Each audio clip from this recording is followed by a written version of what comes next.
This is round two, part two of how I go about building my gun stocks. This has got to do with the Daisy Model 25, but it carries over to all the other models that I do.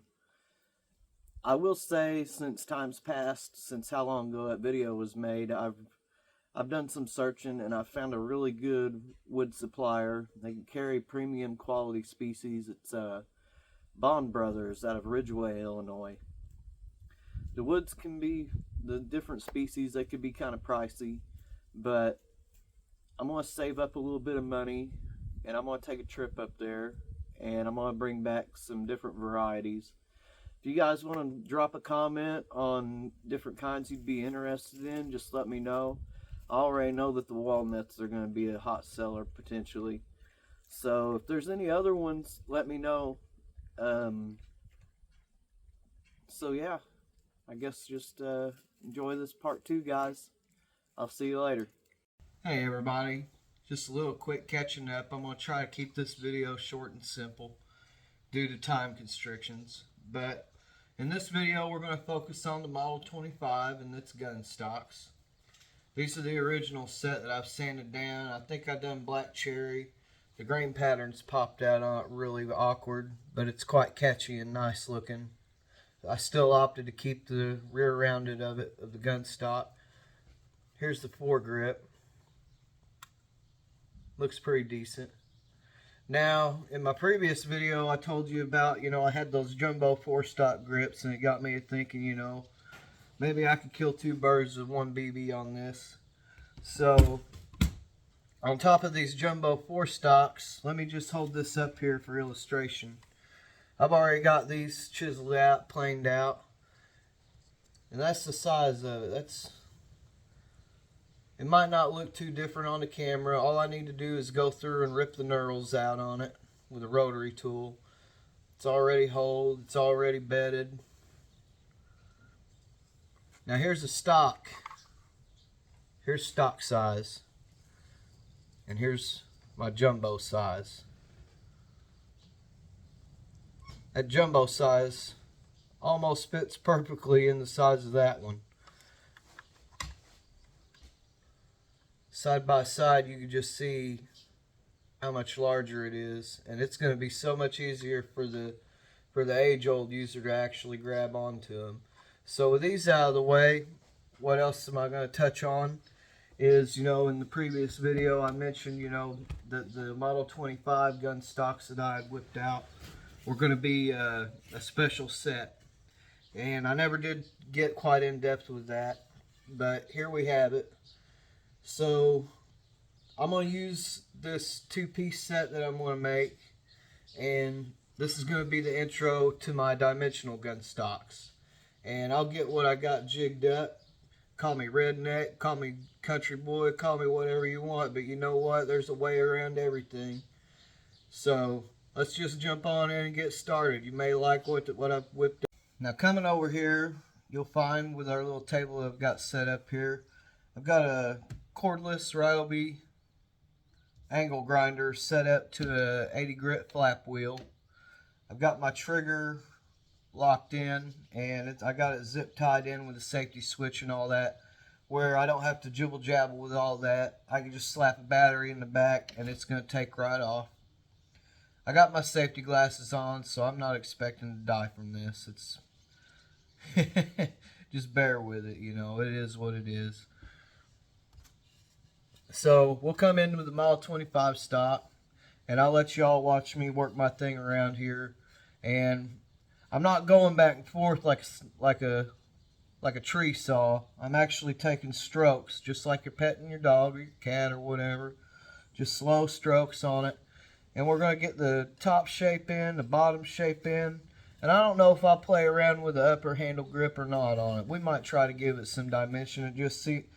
We're just going to have to see how this little table is going to turn out on this gun stock. I never have done a Model 25 gun stock. Only done like for the 105Bs, and I've turned a couple of Red Riders out in the past, but yeah, this is going to be my first Model 25.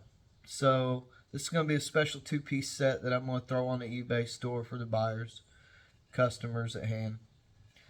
I don't know what to think about that notch. I mean, yeah, it looks pretty cool. I bet it looked pretty good as a setup on a finished deal on a Model 25. You don't really see a lot of the rear notches out of these. So I thought I'd throw that in there. So let's just go ahead and get started.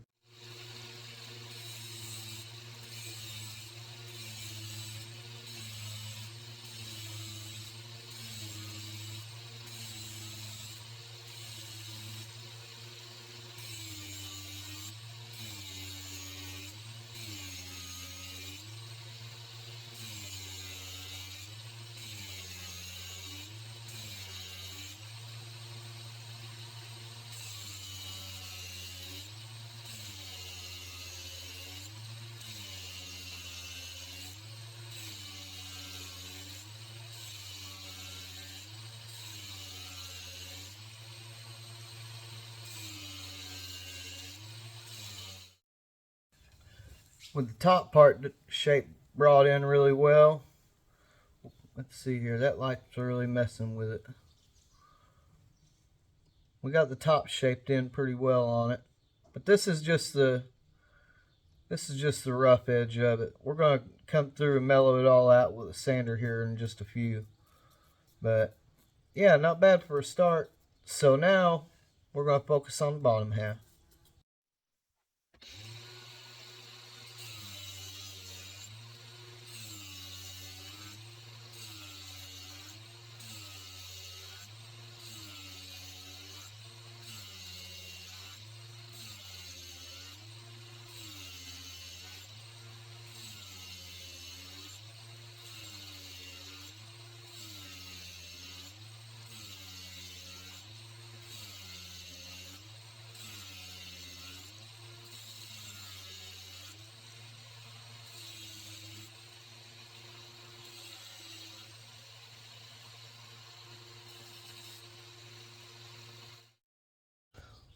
Once I got the shaping cut out with the flap wheel, I'll move it on down to the orbital sander with some heavy, this is real heavy stuff. I can't remember where I picked it up at, but this is some really good 220.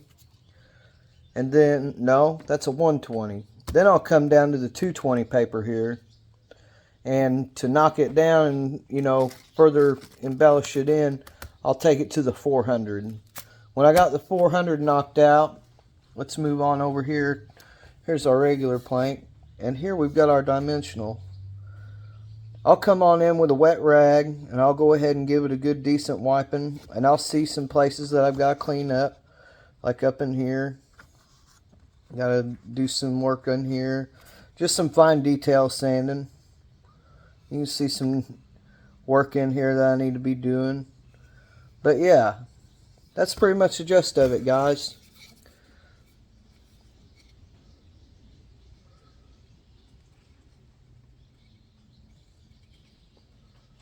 And there it is.